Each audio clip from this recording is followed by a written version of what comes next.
এখন ঘড়িতে বাজে রাত 1:45। তো আমি সবার আগে ঘড়ির টাইমটাই দেখাচ্ছি। তো এই দেখো এখন বাজে ঘড়িতে 1:45 আর আমি এখন বানাচ্ছি ভিডিও। তো দেখতেই পাচ্ছ আমার ঘরের অবস্থাটা কি সেটা দেখানোর জন্যই আমার মেনলি ভিডিওটা বানানো। তো মোটামুটি আজকের ভিডিওতে আমাকে মানে 4 রকমের শাড়ি পরতে হয়েছে। 4 রকমের শাড়ি প্লাস হচ্ছে তোমার 2 রকমের আরও ড্রেস। কারণ ভিডিওটা হচ্ছে মানে আগেকার দিনের বাচ্চাদেরকে নাচ করতে বললে কি বলা হতো আর এখনকার দিনের বাচ্চারা কি বলে বেসিক্যালি, তো সেটা নিয়েই ভিডিও। তো তারপরে আমার এই রাত্রি যে 1:45 বাজে, তো আমার খাটটা আর সোফাটার অবস্থা শুধু আমি একটুখানি দেখাচ্ছি। তো একটা 1 মিনিটের শর্ট বানাতে গিয়ে কতটা পরিশ্রম করতে হয় তার আগে মিনিমাম 1 থেকে 1.5 ঘন্টা, সেটাই আজকে আমি তোমাদেরকে দেখালাম। তো এবার আমি দেখাই, শুধু এদিকটা দেখালে হবে না, অবশ্যই এদিকটাও দেখাবো।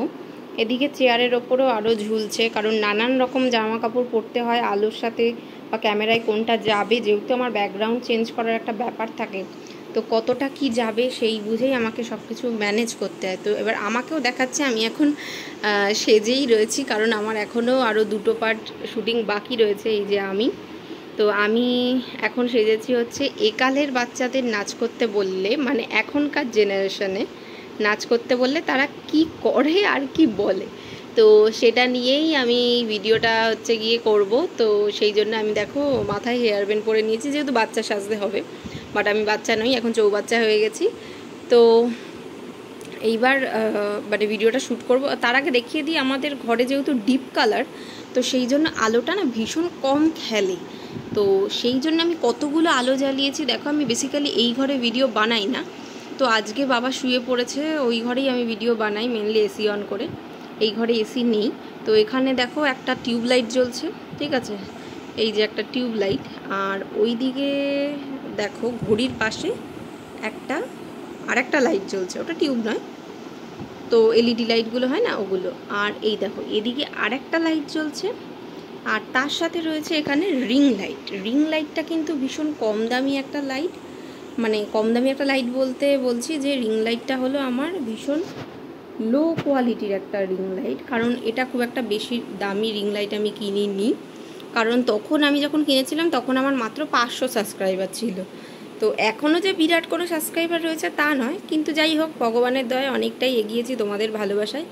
তো এই রিং লাইটটা হচ্ছে একদম সব থেকে কম দামি যে রিং লাইট হয় সেটা হচ্ছে এই রিং লাইটটা। এই দেখো একটা স্ট্যান্ড আর হচ্ছে একটা রিং লাইট, তো এটা জ্বালাই আমার মোটামুটি এটাতেই আলো কভার আপ হয়ে যায়।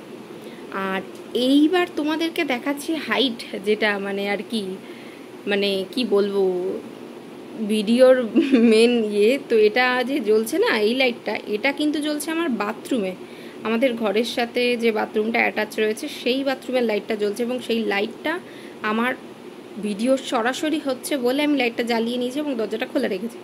তো ওখানে বাথরুমে একটু ঝুলফুল পড়েছে, ওগুলো ইগনোর করে যেও। বেসিক্যালি আমি যেটা বলতে চাইছি সেটা হচ্ছে একটা 1 মিনিটের শর্টস বানাতে কতটা পরিমাণে পরিশ্রম করতে হয় সেটা ভাবতে পারবে না।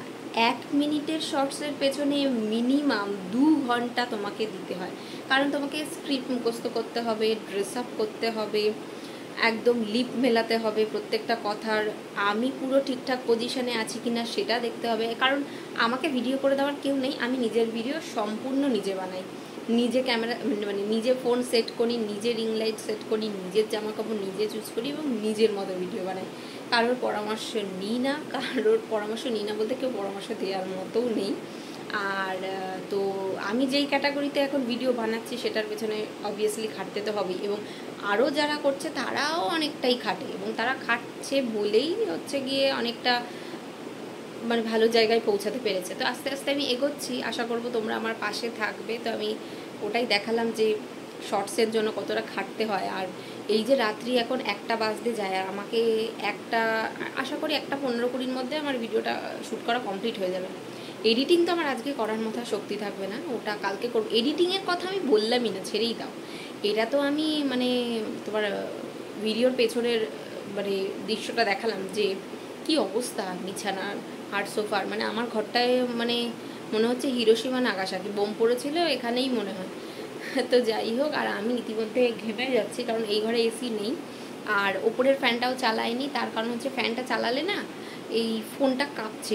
আমি যেটা বললাম, যেটা একটা কম দামি রিং লাইট, তো মোটামুটি কাজ চালানোর জন্য আমার এটা এই রিং লাইটটা, তো সেই জন্য ফ্যানটা চালালে ফোনটা কাঁপে, আর ভিডিও কেঁপে গেলে বুঝতেই পারছো আমার তো আইফোন নয় বা স্যামসাংয়ের এস সিরিজও নয় যে একদম ভিডিও কাঁপবে না বা কিছু হবে না। হ্যাঁ, তবে আমার ফোনে সেই মুডটাও রয়েছে, মোটামুটি ভালোই হয়, কিন্তু কোয়ালিটিটা খারাপ হয়ে যায়। সেই জন্য আমি চেষ্টা করি যে স্থির রেখে ফোনটা ভিডিও করা, যাতে একদম কোয়ালিটিটা ঠিক থাকে, কারণ ভিডিওর কোয়ালিটি যদি ঠিক না থাকে না, কেউ কিন্তু ভিডিও দেখবে না। তো এটাই ছিল আজকের ভিডিও। তো দেখো, তোমাদের সাথে কথা বলতে বলতে মোটামুটি ঘড়িতে এখন একটা প্রায় বাজতেই যায়। আর তো ঠিক আছে, আর আমার শর্টসগুলো তোমরা অবশ্যই দেখো, কেমন লাগছে সেটাও কমেন্ট করে জানিও। আমি কিন্তু খুব কম কমেন্ট পাই না, তবে অনেকেই কমেন্ট করে, ভীষণ ভালো লাগে কমেন্ট পেলে। যদি আরও ইমপ্রুভমেন্টের দরকার হয় অবশ্যই জানিও, আমি চেষ্টা করছি নিজেকে আরও অনেকটা ইমপ্রুভ করার। তো তোমাদের সামনে আরও অনেক ভালো ভালো ভিডিও নিয়ে আসবো, আর আশা করি তোমরা আমার সাথে থাকবে আর চ্যানেলটাকে অনেকটা ভালোবাসা দেবে। যতজনের সদস্য হয়ে উঠতে পেরেছি একটা পরিবার, তো আশা করব আগামী দিনে আরও অনেকটা যেতে পারবো, আর আমি যেই স্বপ্নটা দেখেছি সেটাকে যেন একটা পরিপূর্ণ বাস্তবের রূপ দিতে পারি। তোমরা সাথে থাকলে সবটা সম্ভব। টাচহুড, ভিডিও বানানো ছাড়ছি না। মাঝখানে আমি অনেক দিন ভিডিও বানাইনি, তার কারণ হচ্ছে আমি ঘুরতে গেছিলাম, আমার লাইভ এক্সেন্সের পরীক্ষা ছিল, সব কিছু মিলিয়ে তার সাথে আরও কিছু ব্যাপার ছিল ক্রমশ প্রকাশ্য। তো যাই হোক, তো সব মিলিয়ে আমি এত ব্যস্ত ছিলাম, তো ওই জন্য কিছুই করে ওঠা হয়নি। তো এখন রোজ ভিডিও বানাচ্ছি, রোজ তোমাদেরকে ভিডিও দেওয়ার চেষ্টা করছি, দিনে 2টো ভিডিও তো অবশ্যই দিচ্ছি। ভিডিও মানে হচ্ছে আমি কিন্তু মেনলি শর্টস দিচ্ছি। তো এই ছিল আমার বক্তব্য। আমি এরকম ব্লগ কোনোদিনও বানাইনি, আজকে কি মনে হলো বানাই। তো থাক না, এরকম একটা স্মৃতির পাতায় এরকম একটা ব্লগ, যে শর্টস বানানোর জন্য কতটা পরিশ্রম করতে হয়। তো ঠিক আছে, শান্তিকাস ব্লগের আবার একটা নতুন ব্লগে তোমাদের সাথে দেখা হবে। আজকের ভিডিওটা আমি এখানেই শেষ করছি। সবাইকে গুড নাইট। আর হ্যাঁ, যখন ভিডিওটা পোস্ট হবে তখন হয়তো গুড মর্নিং হয়ে যাবে। তো ঠিক আছে, এখন তো গুড নাইট জানাচ্ছি, দেখা হবে অন্য একটা ব্লগে। সবাই ভালো থেকো, পাশে থেকো, ভালোবাসা নিও, আর ভালোবাসা এভাবেই দিতে দেবো। Thank you so much. Tata.